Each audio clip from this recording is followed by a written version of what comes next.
Alright guys, welcome back. ဒီနေ့တော့မစုတို့လေ့လာမှာကအကြီးရတယ်။အဲဒီစကားလုံးလေးကဆက်ဆရကလုပ်တယ်တဲ့။ဆက်ဆရကရဲ့အဓိပ္ပာယ်တော့အလုံးသိကြပါတယ်။ CRI လုပ်တယ်ပေါ့နော်။တကယ်ဥမာသူပဲသိသူပဲတက်သူပဲနားလေသူပဲကုန်ပြောခြင်းတဲ့ဟာမျိုးပေါ့နော်။အတာကိုဆက်ဆရကလုပ်တယ်လို့ပြောတယ်။ English လို့ဆိုလို့ရှိရင် pontificate လုပ်တယ်လို့ပြောတယ်ပေါ့နော် It means to preach or to talk in a way that he or she knows everything သူပဲသိသူပဲတက်သူပဲပြောခြင်းသူပဲဆရာကြီး okay အဲ့ဒီလိုဟာမျိုးကို pontificate လို့ခေါ်တယ် okay စစရကလုပ်တယ်ပေါ့နော်သူပဲသိရသူပဲတက်တယ်နော်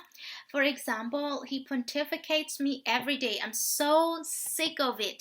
သူကအမြဲတမ်းနေ့တိုင်းပဲငါ့ကို pontificate လာလုပ်နေတယ်အမြဲတမ်းပဲဆရာကြီးလာလုပ်နေတယ်ပေါ့နော် I'm so sick of it အရန်မှဟိုဖြစ်နေပြီပေါ့နော်ဒါကြီးကိုမကြိုက်တော့ဘူးပေါ့နော်ယွန်းနေပြီဒါကြီးနဲ့ deal လုပ်ရတာရမ်းပင်ပန်းနေပြီပေါ့နော်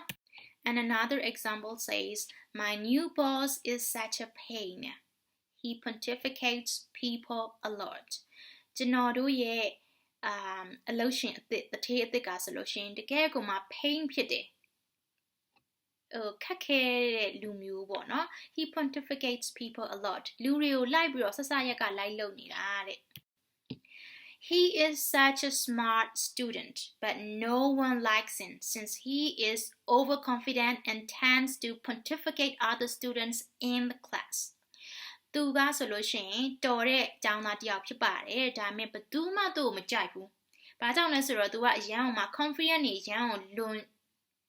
နေပေါ့နော် confident အရှိလွန်နေပြီးတော့တဲ့လူတကာကိုတခြား students တွေကိုလိုက်ပြီးတော့ဆဆရက်ကလိုက်လုပ်တဲ့အတွက်ကြောင့်မလို့သူ့ကိုသူမှမကြိုက်ဘူးပေါ့နော်အဲ့ဒီတော့ဒီစာကြောင်းလေးကိုtranslate လုပ်ပြီးတော့အောက်က comment မှာရေးပေးသွားမယ်နော်ဒီစာကြောင်းလေးကဘယ်လိုလဲဆိုတော့မမောင်ဟာစာရီအများကြီးဖတ်တယ်ဒါပေမဲ့သူကဆဆရက်ကလုံးဝမလုပ်ဘူးသူကသူများတွေကိုလိုက်ပြီးတော့ဆရာကြီးလိုက်မလုပ်ဘူးပေါ့နော်အဲ့ဒါကို comment မှာရေးပေးသွားပါဆဆရက်ကလုပ်တယ်ကို pontificate လို့ခေါ်တယ်နော်မမေ့နေအောင်နော်အဲ့ဒီတော့ thank you very much for watching and see you next time bye bye